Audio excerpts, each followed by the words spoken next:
Si la Biblia que tienes en casa está incompleta, mientras el mundo occidental lee 73 libros, un país entero protege 81. Textos secretos, ángeles caídos y un niño Jesús con poderes aterradores. En los próximos 10 minutos descubrirás lo que la historia intentó borrar.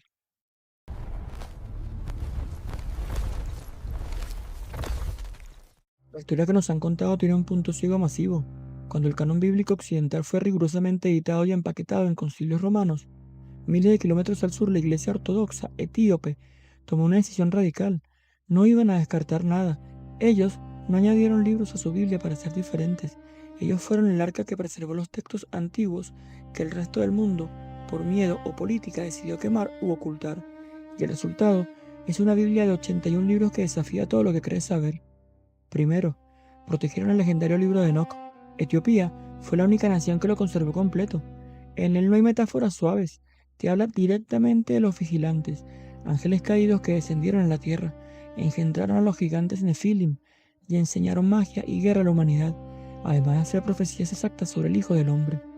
También resguardaron el libro de los jubileos, el llamado Pequeño Génesis. ¿Alguna vez te preguntaste con quién se casó Caín? ¿Si Adán y Eva fueron los primeros humanos? ¿O por qué la Biblia tradicional católica guarda un silencio absoluto sobre los misteriosos ángeles que caminaron por el Edén? Jubileos tiene sus respuestas, pero la lista de lo prohibido continúa. Tienen el Mecabián, aunque suene igual a los macabeos que conocen los católicos, sus páginas ocultan relatos completamente distintos sobre reyes antiguos y mártires olvidados. Tienen el Sínodos, un compendio de leyes y enseñanzas inquebrantables dictadas directamente por los apóstoles. Tienen el libro de Clemente, donde el apóstol Pedro le revela a su discípulo visiones místicas y aterradoras sobre la mismísima creación y el fin absoluto del mundo.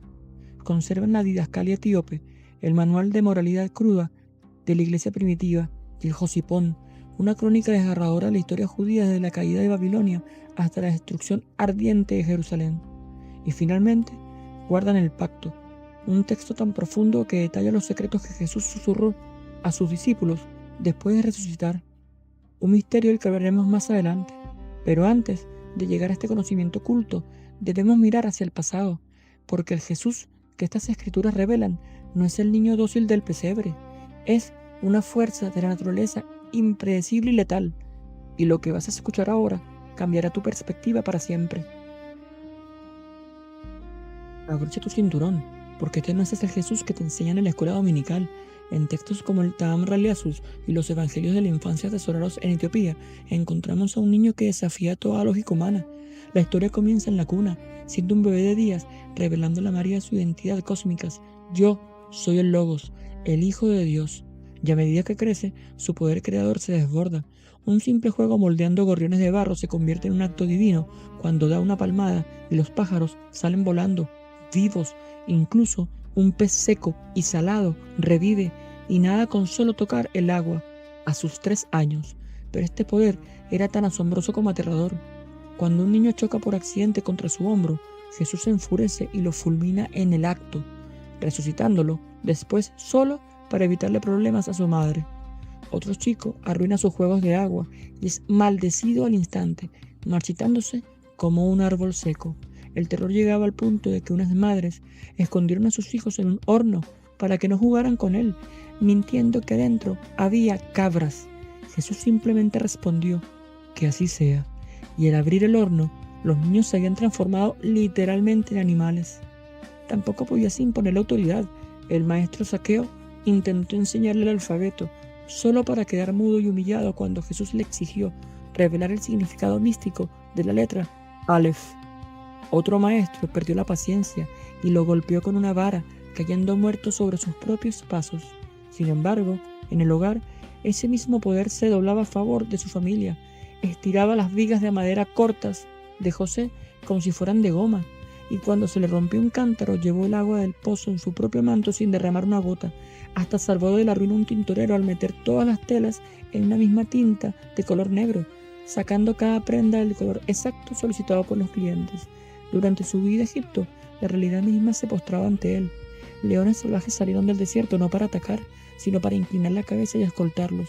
Al cruzar las puertas de un templo egipcio, los masivos ídolos de piedra se hicieron añicos solos ante su sola presencia. La naturaleza le obedecía ciegamente. Hizo brotar un manantial de agua dulce de un árbol para que María lavara. Purificó un pozo tóxico con tocarlo, y a los 8 años sembró un solo grano de trigo que produjo suficiente cosecha para alimentar a una aldea entera. Su cuerpo emanaba un poder curativo tan bestial que un pañal usado curó a un niño poseído por demonios.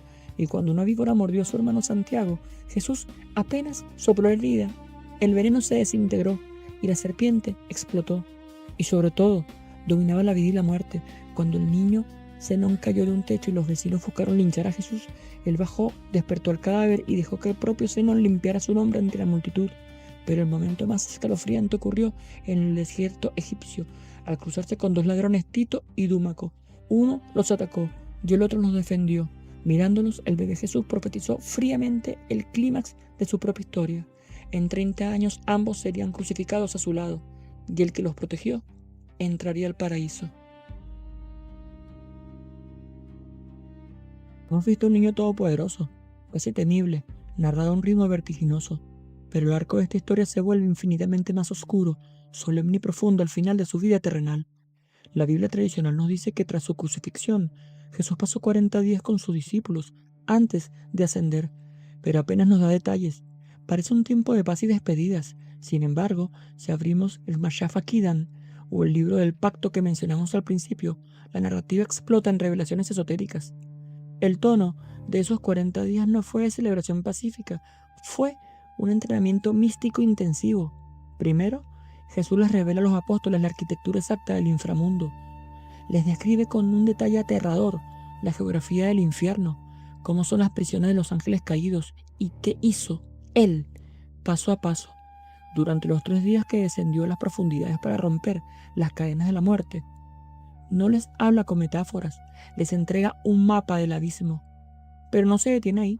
Sabiendo el mundo hostil que les espera, Jesús les enseña magia divina, les entrega nombres secretos de poder, palabras reales de Dios que alteran la realidad física para que puedan realizar exorcismos y milagros imposibles.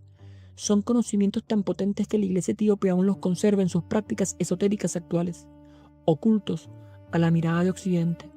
Finalmente, les entrega el Apocalipsis adelantado, les da una visión milimétrica de cómo será el fin de los tiempos, no con el lenguaje altamente simbólico de Juan en Patmos, sino con advertencias crudas y directas sobre la corrupción total de la humanidad.